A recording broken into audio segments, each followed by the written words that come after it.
Hello everyone, good morning. কেমন আছো তোমরা সবাই? আশা করছি তোমরা সবাই খুব ভালো আছো। যে যেখানে আছো আমরাও ভালো আছি। ত্রিপুরা ছোট্ট একটি গ্রাম থেকে আমি বান্টি তোমাদের সাথে একটি নিউ ব্লগ শেয়ার করছি। তো আজকে রান্নাবান্না সমস্ত কিছু কমপ্লিট।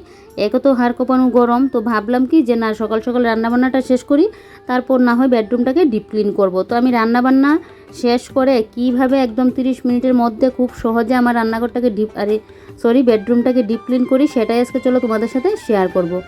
যতই থাকুক না কেন, আমার কিন্তু প্রত্যেক দিনের যে পরিষ্কার পরিপাটিটা করা, এটা কিন্তু করতেই লাগবে।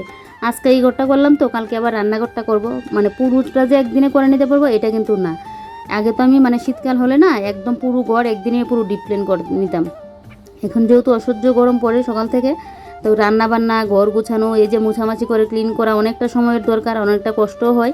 তার জন্য না আমি কিছু কিছু করে রাখি। পুরো ঘর তো আর একদিনে সম্ভব নয় এই গরমের মধ্যে, তাহলে শেষে গিয়ে আরও শরীর অসুস্থ হয়ে পড়বে। আর অসুস্থ হলে একার সংসার, সেই সংসারটা দেখবে কে কাজ বা যে করবে। একদিনে পরিষ্কার করতে গিয়ে অসুস্থ হয়ে পড়লে দেখবে 4 দিন বিছানায় থাকতে লাগবে, আর ঘর দূরের অবস্থা তখন বাজে অবস্থা হবে। তার চেয়ে ভালো প্রত্যেক দিনই একটু একটু করে পরিষ্কারটা করে রাখি। তো দেখলেই ইয়েটা করে নিলাম। এদিকে ফার্স্টে সুকেশটা মুছে নিয়েছি, মুছে তারপর এদিকে দেখো ড্রেসিং টেবিলটাও মুছে নিয়েছি। তারপরে যে 5টা মডুলার ড্রয়ারটা চারিদিক দিয়ে ভালো করে মুছে নিয়েছি। সবসময় তো আমি রান্না বসিয়ে আরেকদিকে এসে ঘরের কাজবাজগুলো করি, পরিষ্কার পরিপাটিটা করি। তো আজকে ভাবলাম না রান্নাবান্নাটা শেষই করে নিই, তারপরে না হয় এটা করব। সব দিন তো আর সমান হয় না বলো।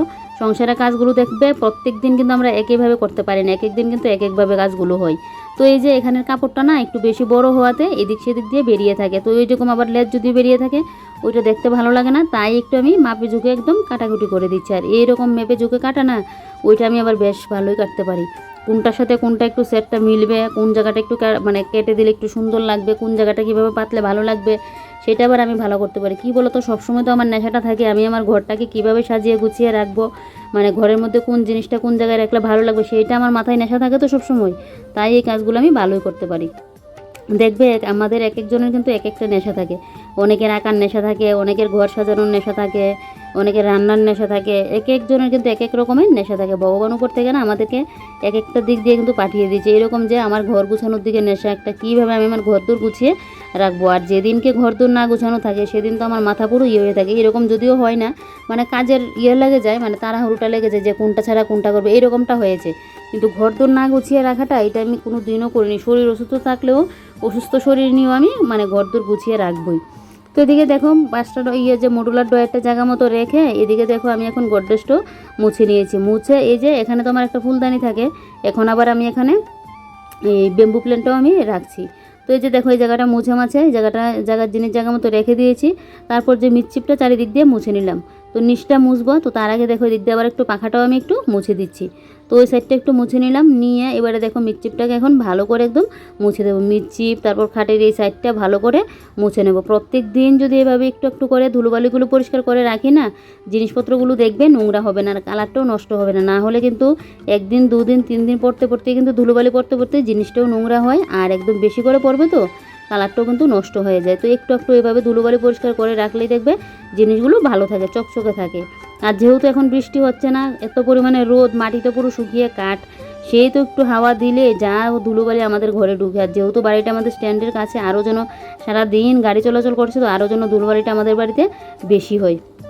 তো এদিকে দেখো সোফার ওই সাইডগুলো মুছে নিয়েছি, নিয়ে এবার হলো দরজা মোছার পালা। তো ওই দিকে দরজাটা তো মুছে নিয়েছি, পেছনের যে দরজাটা ওইটা মুছে এবারে দেখো সামনের দরজাটা একটু মুছে নিয়েছি। দরজার মধ্যে তো আরও বেশি পড়ে। তো প্রত্যেক দিন কিন্তু আমি এই যে দরজাগুলো বলো বা এখন যে কাজগুলো করলাম এগুলো কিন্তু প্রত্যেক দিন করতে পারি না। আজকে এই 2টা করলাম, তো কালকে আবার রান্নাঘরের কিছুটা করলাম, তারপর দিনকে আবার দেখবা এই ঘরের আমি 2-1টা জিনিস আবার মুছলাম। এভাবেই কিন্তু করি। আর শীতকাল হলে একদম একদিনই করে নিতাম, তখন যেন যতই কাজ করি না কেন তাহলে শরীরের মধ্যে যেন কোনো খাটুনিটা হতো না, আর কষ্ট হতো না। আর এখন একটু কাজ করলে যেন পুরো হাঁপিয়ে যাচ্ছে। এটা কেন জানো তো, কাজের জন্য কিন্তু না, এটা গরমের জন্য কিন্তু এরকমটা হচ্ছে। তারপর চলে আসলাম এই যে পেছনের রুমের র্যাকটার মধ্যে। তো র্যাকের দেখো সমস্ত বাসনকুসন বলতে কি এই যে কটুকাটিগুলো, এগুলোকে একদম ভালো করে মুছে মাছে আবার জায়গা মতো রাখছি। সমস্ত জিনিসে মনে হয় ঘরের মধ্যে ডাকনা দিয়ে রাখি, কিন্তু ডাকনা দিয়ে রাখলে দেখবে বিশ্রী লাগে, দেখতে ভালো লাগে না। আমার তো ভালোই লাগে না। যেটা ডাকার সেটা তো ডাকবই, কিন্তু যেটা না ডাকার সেটা যদি ডেকে রাখি না, সেটা যেন দেখতে বিশ্রী লাগে। কিন্তু ধুলোবালির যখন পড়ে তখন মনে হয় যে ডেকিয়ে রাখি। তো দেখো সমস্ত তাকগুলি কিন্তু আমি একদম মুছামাছি করে নিয়েছি। তো এবারে এই নিচটা মুছে নিলে ব্যাস আমার ঘরের মুছামাছি করাটা কমপ্লিট। তারপর তো ঘর ঝাড় দেওয়া রয়েছে, এগুলো করবই। তো রান্না বান্না করে শেষ করে আসলে কি বলো তো একটা বড় কাজ শেষ হয়ে গেছে। তো আমার তো সকালবেলায় রান্নার ঝামেলা থাকে, তো আমি ঘরের কাজগুলো এইভাবেই করি, রান্না বসিয়ে তারপরে এই কাজগুলো করি, না হলে সময়ের মধ্যে শেষ করতে পারি না। তো আজকে আমি ইচ্ছে করি রান্নার কাজটা শেষ করে আসলাম, যে প্রত্যেক দিন তো এইভাবে করি, আজকে না হয় একটু অন্যরকমভাবে করি, নিজেরও একটু একঘেয়েমি ভাবটা যাবে। কারণ এই যে রান্না বসিয়ে হুটহাট করে মানে এই ঘর এসে পরিষ্কার করিনি, তো সেই তো একটা প্রত্যেক দিন একই রুটিনে কাজগুলো করছি, নিজের মধ্যে যেন একটা বিরক্তিকর চলে আসে। তো এক এক দিন যদি এক এক রকমভাবে করি দেখবে যেন ভালোও লাগে। তো এবারে দেখো, এবার এখন সামনের ঘরটাকে একদম ভালো করে পুরোটাকে ঝাড় দিয়ে নেবো, আর বাইরেটাও ঝাড় দিয়ে নেবো। যখনই আমি ঘর ঝাড় দিই একদম সাইড ফাইড খাটের তলা টলা ভালো করে আমার ঝাড় দিতে লাগবে, না হলে যেন ভালো লাগে না। তো বাইরেটা ঝাড় দিতে এসে এই যে আমসত্ত্বগুলো দিয়েছিলাম কালকে, তো আমসত্ত্বা নিয়েগুলো দেখো এখানটায় এনে দিলাম, যেহেতু ঝাড় দিচ্ছি আর এই জায়গাটার মধ্যেই রোদটা লাগবে। আগে তো কাপড় চোপড় ধুলে ছাদে নিয়ে দিতে লাগতো, আমাদের এখানটায় রোদই লাগতো না শীতকালে, কিন্তু গরমকালে বাপরে বাপ, মানে এখানে পা রেখে যে ঝাড়টা দিচ্ছি সেটাই যেন আমার অসুবিধা হচ্ছে, এত পরিমাণে পায়ের নিচটা জ্বালাপোড়া করছে। তো এবারে দেখো ঘরটা ঝাড় দিয়ে নিচ্ছি, এবারে তো ঘরটা ঝাড়টার দিয়ে তারপর আমি চলে যাবো স্নান করতে। শরীরটা যে কী পরিমাণে একটা শান্তি পাবো আমি শরীরটার মধ্যে, তোমাদেরকে এটা বলে বোঝাবার মতো নয়। কী বলো তো, দেখবে ঘর দোর পরিষ্কার পরিপাটি করে ঘরটা মুছে যখন স্নান করে ঘরে আসবে, ঘরে পা রাখা মাত্রই দেখবে পুরো শরীরটা যেন একদম পুরো এনার্জি ফুল হয়ে যায়, এতটা ভালো লাগে। আর পরিষ্কার পরিচ্ছন্নটা আমি সবসময় পছন্দ করি, আর এমনিতেও আমার ঘরটা মুছে যদি স্নানে যাই না, তারপর ঘরে এসে পা রাখলে যেন খুব ভালো লাগে, একদম পরিষ্কার ক্লিন ঠান্ডা ভাব যেন ঘরের মধ্যে থাকে।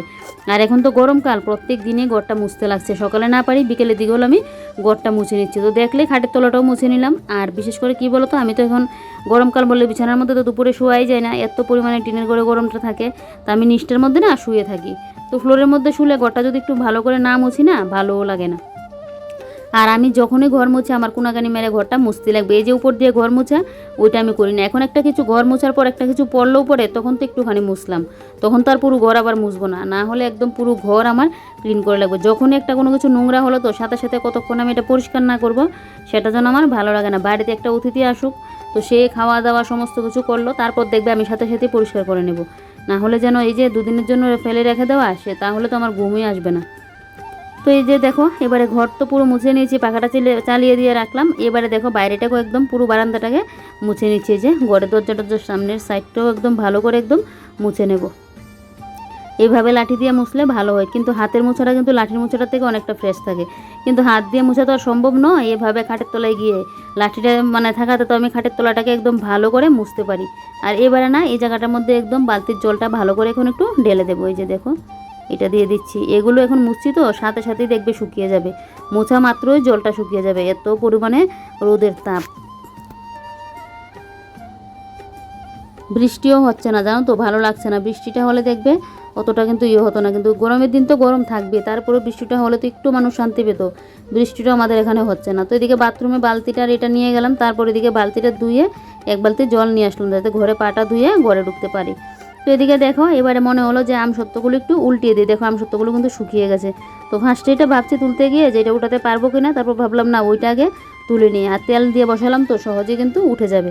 তো এদিকে দেখো ওই যে আমসত্ত্বর থালাটা আগে তুলে নিচ্ছি, এই যে দেখো কি সুন্দর উঠে গেল, দেখলেই দেখো দেখতে কতটা ভালো লাগছে না, কাঁচা আম দিয়ে কিন্তু করেছি, দেখলে তো তোমরা। আর দেখতে দেখো পুরো পাকা আমের মতো লাগছে, কালারটা তো একদম বাজারে আমসত্ত্বর মতো আসলো।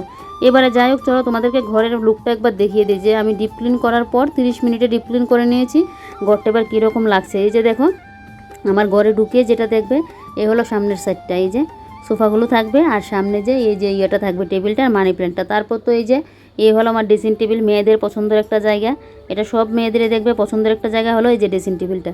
তো এই যে ড্রেসিং টেবিলটা দেখিয়ে দিলাম, তারপর এর সাইডে হলো আমার 5টা মডুলার ডয়ারের ইয়েটা, তারপর তো সাথে হলো বিছানা, আর এদিকে হলো এই যে দেখো সুকেজের উপরের জায়গাটা আমি এইভাবে গুছিয়েছি, আর সুকেজগুলো তো এই যে দেখো এইভাবে গুছিয়ে গাছিয়ে রাখলাম। আমি বললাম না তোমাদেরকে যে আমার গুছিয়ে গাছিয়ে রাখতেই লাগবে, একটু উলট পালট হলে আমার শরীরে ক্লান্তি থাকলেও যেন সাথে সাথে আমি মনে হয় গুছিয়ে রাখি, এরকমটা করি। এবারে দেখো পুরো ঘরটা তোমাদেরকে দেখিয়ে দিলাম। তো তোমাদের কীরকম লাগলো কমেন্ট করে বলবে, ভালো লাগলে একটা লাইক করে দেবে, অনেক অনেক ভালো লাগলে একটু শেয়ার করে দেবে। তো আজকের ব্লগটা এখানেই শেষ করে দেব, কারণ এখন তো এই যে সকালবেলায় রান্না বান্না সমস্ত কাজ শেষ করলাম, এবারে ঘর দোর গুছালাম। তো এবারে গিয়ে আমি এখন স্নানটা করে সে তো পুজোটাও দেবো। তো চলো আজকের মতো ব্লগটা এখানেই শেষ করছি, কাল আবারও কোনো নতুন ব্লগে তোমাদের সাথে দেখা হচ্ছে। তোমরা সবাই ভালো থেকো, সুস্থ থেকো, আর সাবধানে থেকো। আর এই গরমের মধ্যে বেশি বেশি করে জল খাও, কারণ জলটা যত খাবে শরীরটা দেখবে ভালো থাকবে। জল কম খেলেই কিন্তু আমাদের শরীরে নানান সমস্যা দেখা দিবে। তো চলো আজকের মতো বাই বাই।